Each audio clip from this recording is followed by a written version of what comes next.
for us to deal with just every day, we have to start thinking of what we're doing right now, what we're doing today.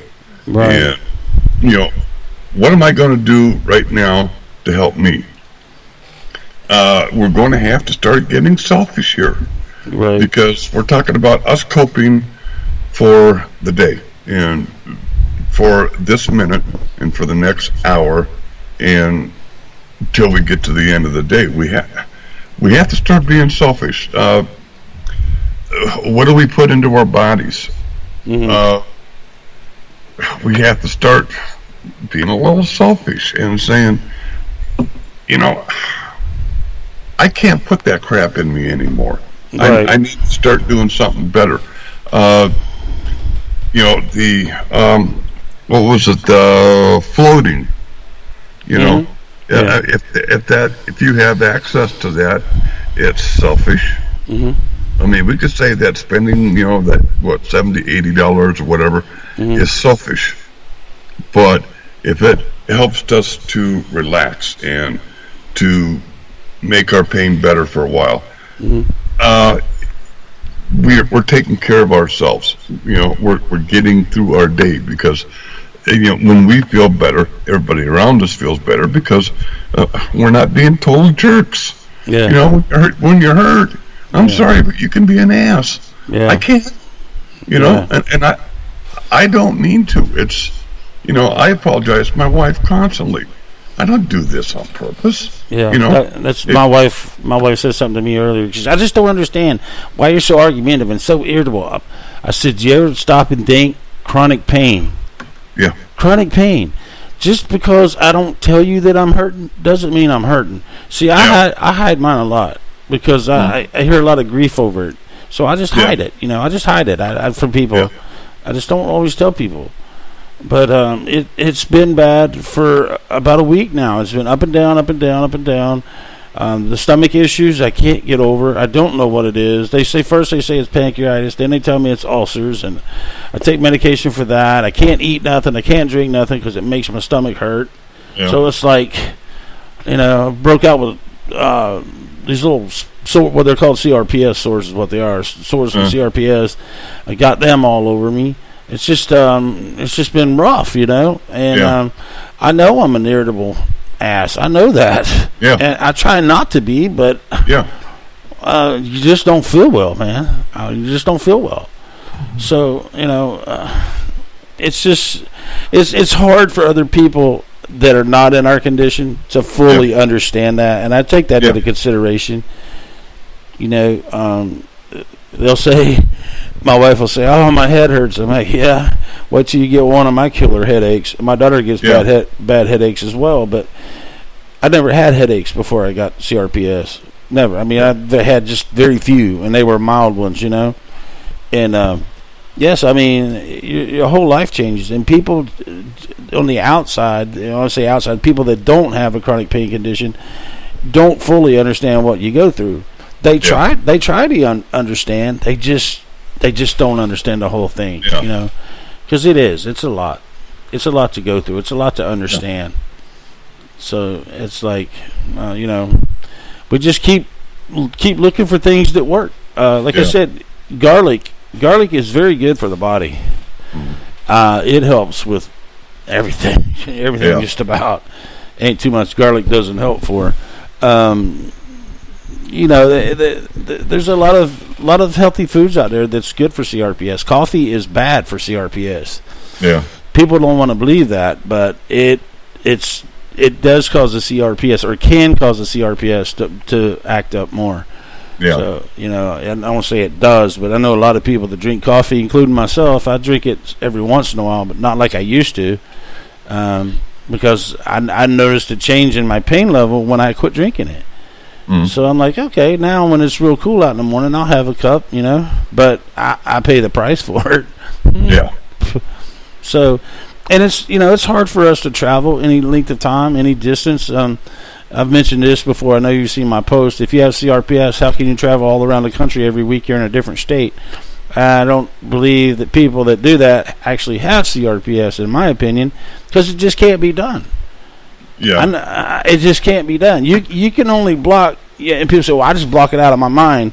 You can't block CRPS out of your mind, or lupus, or anything else. You can block a lot of the pain out of your mind. You can do a lot of things you can do to lower that. Yes, but I can't be up more than an hour max, and I've got to be reclining or laying down. I mean, that's just how it works.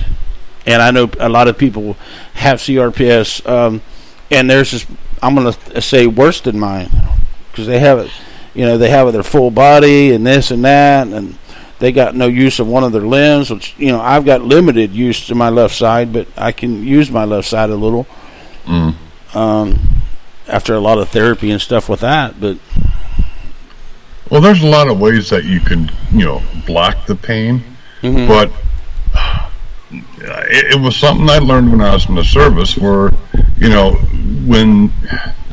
when there were conditions that you were hurt and there was no options. I mean, of stopping what you were doing and go getting treatment. You had to fight through the pain, and that was actually more of the you didn't block it, you fought through it, and you continued to function. I can still do it for short periods of time. When it gets really bad, I can do a lot of things here on my computer to kind of put my mind somewhere else, so I'm not really thinking about it. But to say that we can block the pain out, oh no, that's just a bunch of horse crap. And the pain is always going to be there. It's just our ability to deal with it a little bit better. So when someone says, "Well, I traveled the whole world with CRPS," no, you're not sitting on an airplane for 12 hours with CRPS. I can't see it. Not in a pressurized cabin. No. Right. Yeah, that's what I'm saying. It's very hard, but some of these people don't get it with this storm, man. Somebody's writing. They're not. They're on this right on the coast where it says they were told to evacuate. What are you still doing there? Sorry about that, but it's like don't play games with these storms. Whatever you do, it's like you guys said today. We might overreact a little bit, and y'all can call me up and Facebook me and say, "Hey, you completely missed the forecast." He said, "But I'd rather do that and you people be safe than tell you to stay and you be dead and gone." Yeah. So it kind of made sense. Yeah, it's I think it's been kind of rough.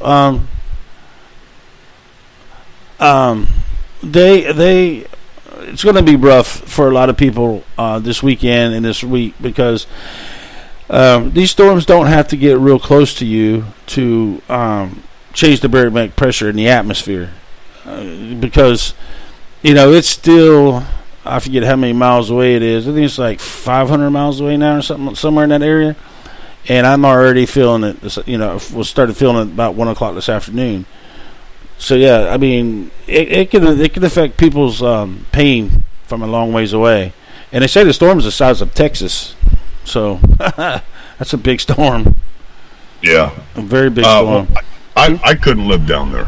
Where you guys have got beautiful weather, and all of a sudden you got storms going over.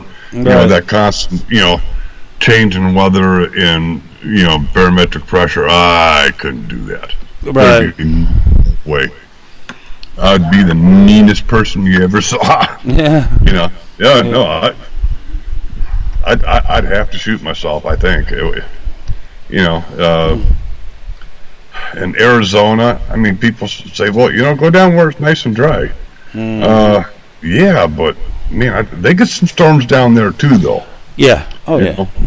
Yeah. Don't tell me that they just have perfect weather. No, their storms are not like what we have down here. They do. They do. I haven't been out there since I've got CRPS, so I don't know how it would affect me. It's a different type of heat than it is here. So that would probably wouldn't be too bad, but you're going to have storms no matter where you go. I mean, Oh yeah. It doesn't matter where you live in the United States. There's going to be thunderstorms at least or more. But it really does raise havoc on your pain. I do know that, and it just ain't much you can do. Just hang on and wait for the best. And I think that's where we lose people to suicide, because their pain gets so intense. And we touched about this the other night. They maybe have tried to skimp by on their pain meds as long as they could because they simply can't afford to get them, which is very understandable. Yeah. And then their pain gets so high and they can't get their medication refilled. They got nothing to help with their pain.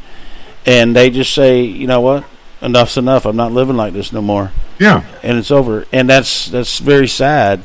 That's where things have to change. That's where we have to keep fighting and keep pushing for that change, because no one deserves to live like that, man. Nobody. Mm-hmm. And nobody deserves to be homeless. I can't say either. that I don't understand that. Mm-hmm. Everybody has that limit, that threshold that they can get pushed.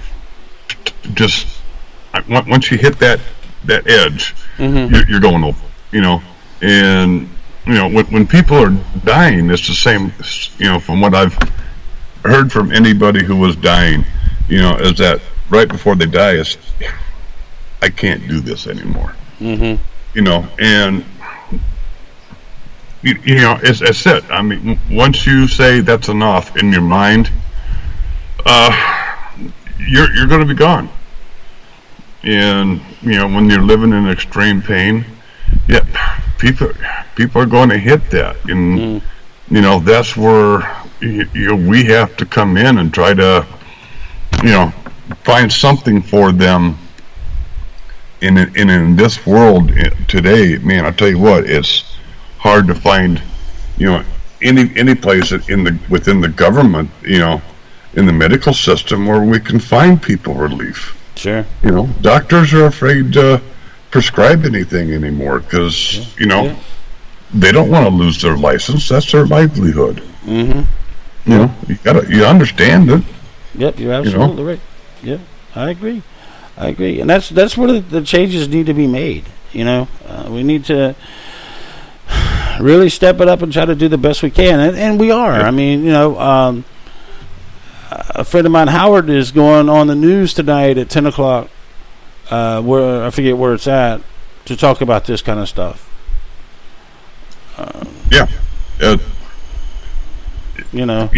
We need people to know what we're going through.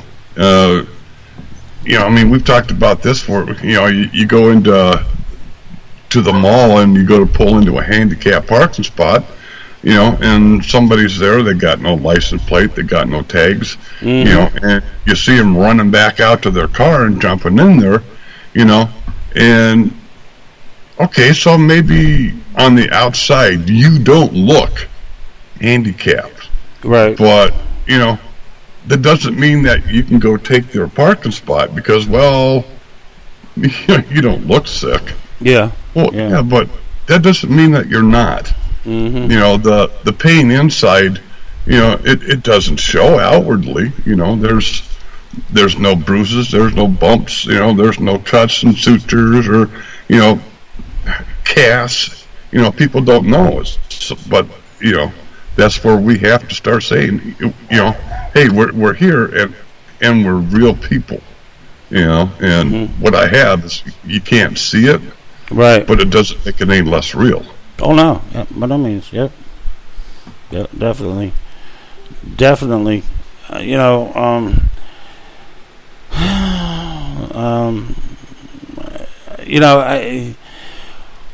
I just wish that we could really come up with something that would really, really help for all of us. I do. I keep harping on this because it's very important. I mean, it's dangerous, very dangerous, and we get tired of hurting. And I just I would love to see some things happen, for the good, because we all need it and deserve it. Yeah. It's just You know, the red light therapy, like I said, you could do at gyms. I think most gyms have that. It does help.